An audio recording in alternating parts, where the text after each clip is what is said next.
जय हिंद दोस्तों, आप सभी का स्वागत है आपके अपने YouTube चैनल संभवम क्लासेस में। देखेंगे हम लोग पढ़ने वाले हैं बिहार बोर्ड मैट्रिक परीक्षा 2027 में मैथ से कौन कौन से प्रश्न पूछे जा सकते हैं, उसी सब प्रश्नों को क्या कर रहे हैं, हल कर रहे हैं। और ये कौन सा सीरीज है? ये है प्रचंड सीरीज। कौन सा सीरीज है ये? हमारा प्रचंड सीरीज। और एपिसोड नंबर कौन सा है? 18। कौन सा एपिसोड नंबर?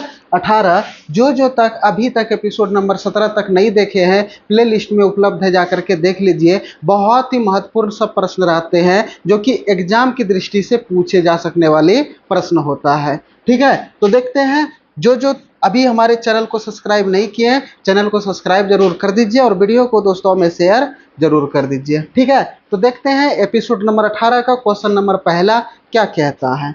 ठीक है, क्या कहता है देखते हैं। कहता है कि y के किन मानों के लिए बिंदु 2, -3 और 10, y के बीच की दूरी 10 इकाई है। ठीक है, बीच की दूरी कितना इकाई है? 10 इकाई है। देखेंगे सवाल में क्या कहने का मतलब है। जैसे कि मान लेते हैं कि ये एक बिंदु A है, ठीक है, और यहाँ पर मान लेते हैं कोई बिंदु क्या है? B है। और यहाँ से यहाँ तक इसके बीच की दूरी दिया हुआ है कितना? 10 इकाई। कितना दिया हुआ है? 10 इकाई। ठीक है, यहाँ से यहाँ तक का इसका जो दूरी दिया हुआ है वह कितना दिया हुआ है? 10 इकाई। ठीक है, और ए का निर्देशांक दिया हुआ है कितना? 2, -3 और बी का निर्देशांक दिया हुआ है कितना? 10, y। अब यही कहता है कि ये y के जगह पे क्या आना चाहिए। ठीक है, इस y के जगह पे कौन सी संख्या आएगा जो कि a और b के बीच की जो दूरी है वो कितना होगा? 10 इकाई होगा। कितना होगा? 10 इकाई होगा। ठीक है, अब थोड़ा सा ध्यान देते हैं अब यहाँ पर। ठीक है, देखेंगे।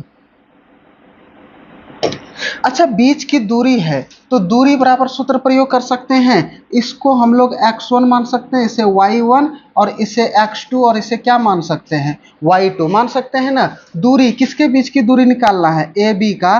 तो दूरी बराबर सूत्र क्या होता है? ये होता है x2 - x1 का होल स्क्वायर प्लस ये y2 - y1 का होल स्क्वायर, और इसी पर क्या रहेगा? अंडर रूट रहेगा। इस प्रकार से हम रख।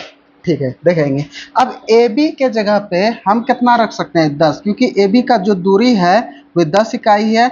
x2 का वैल्यू कितना है? 10 माइनस x1 का वैल्यू कितना है? 2। ये 2 का स्क्वायर हो जाएगा प्लस y2 का वैल्यू कितना है? y, और माइनस का y1 का वैल्यू देखेंगे। ये सूत्र का माइनस और y1 का वैल्यू -3 है, तो ये माइनस गुना माइनस कर देंगे तो प्लस, और ये प्लस का 3 हो जाएगा। तो यहाँ पर हम कितना लिख सकते हैं? +3 और इसी का होल स्क्वायर, और इसी पर क्या रहेगा?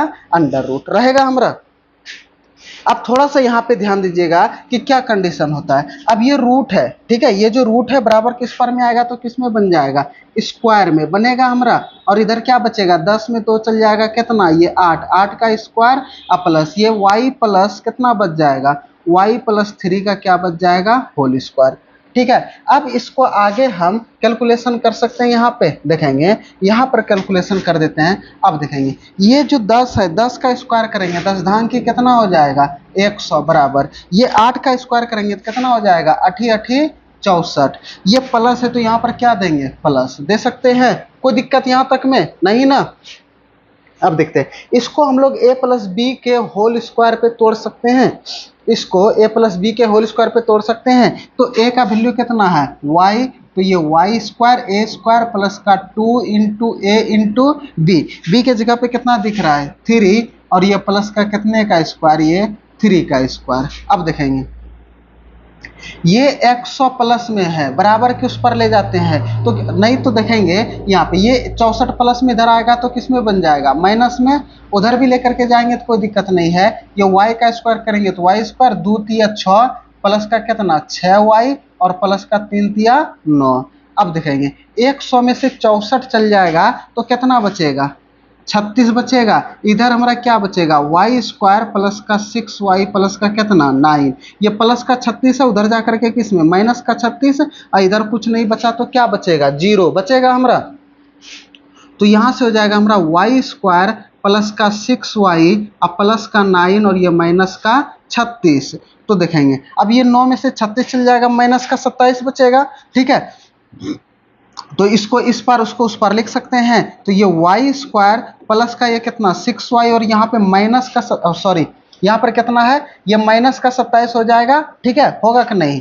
अब ये जीरो को उस पर ले लिया और इसको इस पर लिए, कोई दिक्कत नहीं है, और ये बराबर का कितना, जीरो। अब यहाँ से हमारा क्या बन गया, द्विघात समीकरण। क्या बन गया ये हमारा, द्विघात समीकरण, ठीक है। देखेंगे अब यहाँ पे लिखेंगे कि गुना करने पर कितना पुरना चाहिए, माइनस का 27, और जोड़ने और घटाने पर कितना पुरना चाहिए, प्लस का 6। कितना पुरना चाहिए, प्लस का 6, क्योंकि गुणनखंड विधि से बना रहे हैं। गुणनखंड विधि से बनाने का क्रिया क्या होता है कि प्रथम पद और अंतिम पद को आपस में गुना करना, ये माइनस ये प्लस, प्लस माइनस माइनस, 27 गुना 1, वाई स्क्वायर का गुना कुछ नहीं तो कितना है 1, और ये बीच वाले पद को जोड़ने या घटाने पर प्लस का 6 तो प्लस का 6 लिख सकते हैं। अच्छा 27 को हम 9 गुना 3 कर देंगे तो 9 तिया 27 होगा। अच्छा जोड़ने या घटाने पर प्लस का साइन आ रहा है, इसका मतलब बड़का साइन प्लस का होगा, छोटका साइन किसका होगा, माइनस का। तो एक प्लस का 9 और एक माइनस का 3 आएगा हमारा। तो अब यहां से हम लिख सकते हैं, क्या लिख सकते हैं, वाई स्क्वायर प्लस का 9y और माइनस का कितना 3y, और ये माइनस का कितना 27 बराबर का कितना 0। तो ये हो जाएगा हमारा y कॉमन आ जाएगा तो बचेगा y प्लस 9, ठीक है। यहाँ पे माइनस का 3 कॉमन आ जाएगा तो y माइनस का प्लस का कितना बचेगा 9, क्योंकि माइनस कॉमन लिए तो ये माइनस किस में परिवर्तित, प्लस में। अगर माइनस कॉमन लेते हैं तो जो प्लस में रहता है वो माइनस में, और जो माइनस में रहता है वो किस में, प्लस में। और ये बराबर का कितना 0। देखेंगे घरवा में दोनों एक ही है, इसका मतलब हमारा गुणनखंड क्या है, सही है। तो एक बार अंदर वाला लिख लेंगे और एक बार बाहर वाला लिख लेंगे, ठीक है। तो देखेंगे अंदर में क्या है हमारा, अंदर में है y प्लस का 9 और बाहर में क्या है y माइनस का 3 और ये बराबर का 0। देखेंगे यही है ना, बाहर में y और 3 है, ये दोनों 9 y प्लस 9 घर के अंदर में है। तो एक बार दोनों को 0 के बराबर, y प्लस 9 बराबर का 0 और ये y माइनस 3 बराबर का 0। तो y बराबर माइनस का 9, इधर y बराबर प्लस का 3। तो y का वैल्यू कितना आ गया, माइनस का 9 प्लस का 3, यानी कि y के जगह पे माइनस 9 भी रख सकते हैं और प्लस 3 भी रख सकते हैं। तो ये हमारा आ जाएगा कोची आंसर। देखेंगे अगले प्रश्नों की ओर क्या कहता है, ठीक है। तो देखेंगे अगला प्रश्न यही है, कहता है कि एक वृत्त की त्रिज्या 13 सेंटीमीटर है। कितने सेंटीमीटर एक वृत्त की त्रिज्या, 13 सेंटीमीटर। उसके चापकर्ण यानी कि चापकर्ण बोले तो कौन चीज, जीवा, जीवा की लंबाई 10 सेंटीमीटर है तो जीव यानी कि यहाँ पे जीवा होगा, सॉरी, जीवा की दूरी वृत्त के केंद्र से ज्ञात करें। देखेंगे सवाल में कोची कहता है कि एक वृत्त है, कोची है एक वृत्त है, ठीक है। जैसे कि मान लेते हैं कि ये वृत्त है हमारा, ठीक है, इसका एक केंद्र होगा। अब केंद्र से यहाँ पर परिधि में मिलाएंगे, ठीक है, तो परिधि में मिलाएंगे तो ये हमारा कोची होगा, केंद्र से परिधि में मिलाएंगे तो ये हमारा कोची हो जाएगा, त्रिज्या होगा। केंद्र से परिधि में मिलाएंगे तो कोची होगा, त्रिज्या। अब फिर यहाँ से केंद्र से परिधि में मिलाएंगे तो ये कोची हो जाएगा, त्रिज्या होगा हमारा। जीवा हम लोग किसको बोलते हैं, ठीक है, परिधि के एक बिंदु से परिधि के दूसरे बिंदु को मिलाने वाले रेखाखंड को हम लोग कोची बोलते हैं, जीवा। क्या बोलते हैं, जीवा, ठीक है। अच्छा जब यहाँ पे थोड़ा सा ध्यान देंगे कि कर्ण कितने सेंटीमीटर दिया हुआ है, 13 सेंटीमीटर, और ये भी कितना सेंटीमीटर, 13 सेंटीमीटर। अब यहाँ से कहता है कि ये जो जीवा है, ये जीवा की कुल लंबाई कितना है, ये है 10 सेंटीमीटर। जीवा की कुल लंबाई कितना है, 10 सेंटीमीटर, ठीक है। अब कहता है कि जीवा की दूरी वृत्त के केंद्र से ज्ञात करें। ये जो जीवा की दूरी है यहाँ से लेकर के यहाँ तक, ठीक है, इसकी दूरी ये केंद्र से जो यहाँ पर है, यहाँ से यहाँ तक का कोची करना है, दूरी ज्ञात करना है। ये क्या ज्ञात करना है, दूरी। तो देखेंगे यहाँ पर, ठीक है, कि अगर हम यहाँ से इस पर लंब डालते हैं, कौची डालते हैं, लंब, ठीक है, तो ये जीवा को 2 बराबर भागों में बांट देता है। अगर हम केंद्र से जीवा पर अगर लंब डालेंगे, केंद्र से अगर जीवा पर क्या डालेंगे, लंब डालेंगे, तो ये जीवा को 2 बराबर भागों में बांट देगा। तो ये 10 सेंटीमीटर है तो ये 5 सेंटीमीटर हो जाएगा, और ये भी कितना सेंटीमीटर हो जाएगा, 5 सेंटीमीटर। अच्छा अब इसका नामकरण कर सकते हैं। नामकरण करने का मतलब क्या, इसको O मान लेंगे, इसको A और इसको क्या मान लेंगे, B, और यहाँ पर ये जो केंद्र से यहाँ पर डाले इस बिंदु को क्या मान लेंगे, D, ठीक है। अच्छा जब लंब डाले तो ये जो हमारा ये कोण 90 डिग्री बन जाएगा, और 90 डिग्री के जस्ट सामने वाला भुजा क्या होगा, कर्ण। जस्ट सामने वाला भुजा क्या होगा, कर्ण। अब देखेंगे थोड़ा सा यहाँ पे, अब यहाँ पे त्रिभुज किस में, ए ओ डी में, ए ओ डी में, इसमें अगर हम कर्ण के बारे में बात करें तो कर्ण हमारा कितना है 13 सेंटीमीटर। अगर हम आधार के बारे में बात करें तो आधार हमारा कितना है 5 सेंटीमीटर, क्योंकि जीवा ही तो हमारा आधार है, क्योंकि लंब डाले हैं तो लंब डाले तो वहाँ पर समकोण त्रिभुज बन गया। तो ये 90 डिग्री के जस्ट सामने वाला भुजा कर्ण जो कि 13 सेंटीमीटर और आधार एडी हो गया, और ओडी हमारा कुछ ही हो गया लंब। ठीक है, तो लंब हमारा इसमें से क्या हो गया ओडी, हमें यही ओडी की क्या चाहिए लंबाई चाहिए। अच्छा, जहां पर समकोण त्रिभुज होता है वहां पर हम किसका प्रयोग करते हैं, पाइथागोरस प्रमेय। अब पाइथागोरस प्रमेय क्या कहता है कि अगर हम कर्ण का स्क्वायर करेंगे, ठीक है, तो ये होगा किसका स्क्वायर, ये होगा लंब का स्क्वायर, और जोड़ किसका स्क्वायर, ये होगा आधार का स्क्वायर। किसका स्क्वायर हो जाएगा, आधार का स्क्वायर होगा हमारा। तो कर्ण जो है हमारा दिया हुआ है कितना 13, तो ये 13 का स्क्वायर हो जाएगा। लंब कितना है ओडी, तो ये ओडी का स्क्वायर हो जाएगा। आधार कितना है 5, ये 5 का स्क्वायर होगा, होगा कि नहीं हमारा। तो 13 का स्क्वायर कर देंगे, 13 13 29, यहाँ पे बराबर होगा तो प्लस कैसे देती है, ठीक है बराबर। ओडी का स्क्वायर करेंगे तो ये डी स्क्वायर और प्लस 5 है 25, ये 25 प्लस में इधर आकर के किस में माइनस में, तो माइनस का कितना 25 होगा हमारा, और ये बराबर का कितना ओडी का स्क्वायर। 169 में 25 चल जाएगा, कितना बचेगा 9 5 4 6 2 4, ठीक है, तो कितना आ जाएगा 144 बराबर कितना ओडी का स्क्वायर। ये स्क्वायर इधर आकर के किस में रूट में, तो 144 बराबर कितना ओडी, तो ओडी बराबर कितना 12, ठीक है। यानी कि केंद्र से जीवा की जो दूरी है वह कितने सेंटीमीटर है 12 सेंटीमीटर। तो यहाँ से लिखेंगे कि केंद्र से जीवा की दूरी कितने सेंटीमीटर है 12 सेंटीमीटर। यही हमारा क्या हो गया आंसर, ठीक है। यहाँ तक में अगर किसी को कोई डाउट, कोई दिक्कत समझने में, कोई परेशानी, तो कमेंट बॉक्स में जरूर बताइएगा, ठीक है। तो देखते हैं, अब आते हैं अगले सवाल की ओर। क्वेश्चन नंबर 3 कहता है कि यदि बहुपद पी एक्स बराबर एक्स स्क्वायर प्लस का एक्स प्लस का 1 बराबर कितना दिया हुआ है 0, कितना दिया हुआ है 0, तो इसका जो शून्यक है अल्फा और बीटा है, तो alpha square plus beta square का वैल्यू ज्ञात कीजिए, ठीक है। अब देखेंगे हमें किसका वैल्यू ज्ञात करने के लिए बोला है, अल्फा स्क्वायर प्लस का बीटा स्क्वायर। अच्छा, ये alpha square plus beta square आता किस में है, अगर हम बोले कि सर अल्फा प्लस बीटा का अगर हम होल स्क्वायर करेंगे, क्या करेंगे होल स्क्वायर करेंगे, तो ये यहाँ पर क्या बनेगा हमारा अल्फा स्क्वायर प्लस का कौची बीटा स्क्वायर और माइनस का 2 इंटू अल्फा इंटू बीटा। यानी कि अगर हम ए प्लस बी का होल स्क्वायर बोले तो A square plus B square और प्लस का यहाँ पे प्लस का 2ab होगा, सॉरी प्लस होगा ना, क्योंकि ए प्लस बी का होल स्क्वायर है ना, तो A square plus B square plus का 2ab होगा कि नहीं। अगर हमें चाहिए alpha square plus beta square, तो ये प्लस में तो इधर आकर के किस में माइनस में, तो अल्फा प्लस बीटा का क्या हो जाएगा होल स्क्वायर माइनस का 2 into alpha into beta, alpha square और प्लस का यहाँ पे क्या बचेगा बीटा स्क्वायर।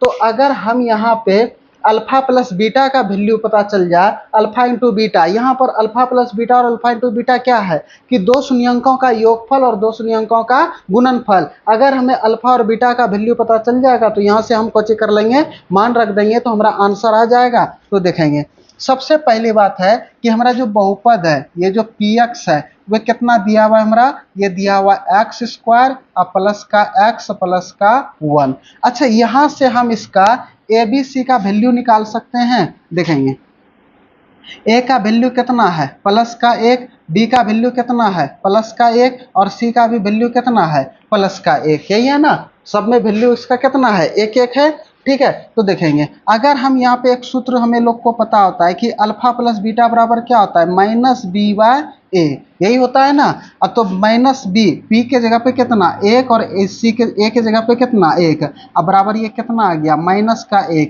यानी कि अल्फा प्लस बीटा का जो वैल्यू आ गया वो कितना आ गया माइनस का 1। अब चाहिए हमें कौची अल्फा इंटू बीटा, अब बराबर कौची होता है सी बाय ए, सी का वैल्यू कितना 1 और ए का भी वैल्यू कितना 1, कटाएंगे तो कितने बार में एक बार में, यानी कि अल्फा इंटू बीटा का भी वैल्यू कितना आ गया 1। अल्फा प्लस बीटा का वैल्यू -1, अल्फा इंटू बीटा का वैल्यू कितना 1। अब यहाँ पर हम सूत्र में रख सकते हैं इसको, तो देखेंगे यहाँ पर में रख देंगे तो क्या हमारा आंसर नहीं आ जाएगा, तो देखेंगे यहाँ पर रखेंगे अल्फा प्लस बीटा का वैल्यू कितना है -1, तो ये -1 रख देंगे और इस पे पावर कितना 2 -2 इंटू अल्फा इंटू बीटा का वैल्यू कितना निकला है 1, और ये बराबर का कोची हो जाएगा अल्फा स्क्वायर प्लस का कोची बीटा स्क्वायर होगा। -1 को 2 बार गुना करेंगे तो प्लस का 1 और -2 का 2 बराबर कोची हो जाएगा अल्फा स्क्वायर प्लस का बीटा स्क्वायर। तो ये -1 बराबर अल्फा स्क्वायर प्लस का कोची आ गया बीटा स्क्वायर, यही हमारा क्या हो गया आंसर। यही क्या हो गया हमारा आंसर। कोई दिक्कत यहाँ तक में? इस टाइप के सवाल को आपको ऑब्जेक्टिव में पूछेगा, ठीक है, किस में पूछेगा ऑब्जेक्टिव में, तो घबराना नहीं है, इस तरह से हड़बड़ा करके बना देना है। कोई दिक्कत यहाँ तक में? अगर यहाँ तक में किसी को कोई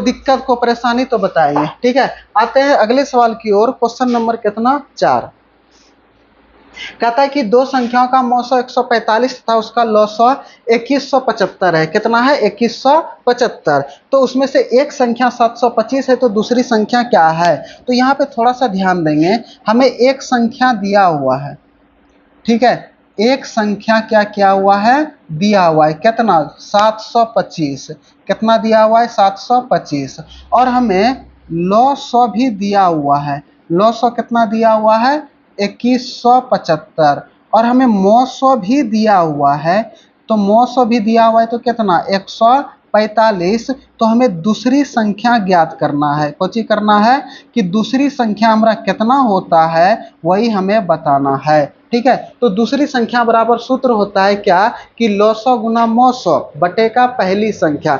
या तो एक सूत्र आप लोग को पहले से भी पता होगा, ये वाला, कौन वाला, ध्यान देंगे कि दो संख्याओं का गुणनफल बराबर लौसो गुना मौसो। सबसे आसान इसी पे बना लीजिएगा कि दो संख्याओं का गुणनफल बराबर कुछ ही होता है लौसो और गुना में क्या होगा मौसो, यही होता है। तो दो संख्याओं का गुणनफल कितना, एक संख्या कितना दिया हुआ है 725 और दूसरा संख्या क्या मान लेते हैं x, और लौसो कितना दिया हुआ है 2175 और मौसो कितना दिया हुआ है 145। तो हमें चाहिए x का वैल्यू, तो x बराबर कितना 2175 गुना 145 और बटेगा कितना 725।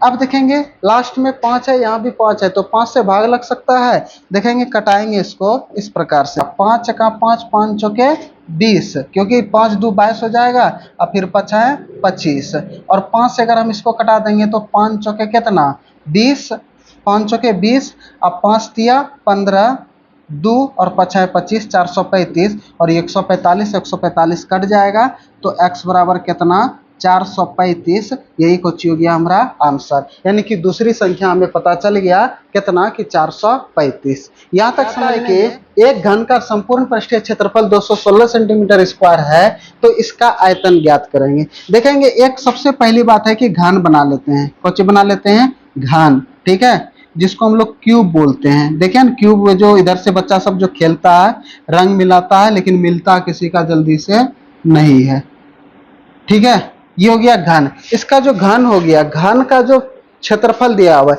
यानी कि ये संपूर्ण पृष्ठीय क्षेत्रफल दिया हुआ है कितना 216। इसका जो क्षेत्रफल दिया हुआ है कितना दिया हुआ है 216 सेंटीमीटर स्क्वायर। तो हमें इसका कुछ ज्ञात करना है आयतन, कुछ ज्ञात करना है आयतन। तो इसका आयतन कितना होगा, तो घन का आयतन बराबर कुछ होता है भुजा क्यू, कुछ होता है भुजा क्यू। घन का आयतन बराबर क्या होता है भुजा क्यू, और ये क्षेत्रफल। अब दिखाएंगे घन का जो आयतन होता है भुजा क्यू, लेकिन हमें भुजा पता नहीं है, तो हम इसके मदद से कुछ ज्ञात कर सकते हैं, भुजा को कुछ कर लेंगे ज्ञात कर लेंगे। तो देखेंगे यहाँ से हम लोग बनाते हैं सवाल को, ठीक है। तो यहाँ पे देखेंगे क्षेत्रफल हमारा दिया हुआ है, कितना दिया हुआ है 216 सेंटीमीटर स्क्वायर, ठीक है।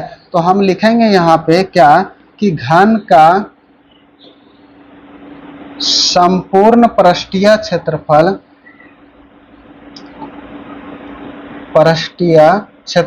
कितना दिया हुआ है 216 216 सेंटीमीटर स्क्वायर। तो घन का संपूर्ण पृष्ठीय क्षेत्रफल बराबर सूत्र क्या होता है, 6a स्क्वायर बराबर कितना, 216 होगा हमारा। तो यहाँ से लिखेंगे हम लोग a स्क्वायर बराबर कितना, 216 बटे का 6 से कट जाएगा 6 18, ठीक है, 3 6 का 36। तो a बराबर अंडर रूट कितना हो जाएगा, 36। तो a बराबर कितना हो जाएगा, 6।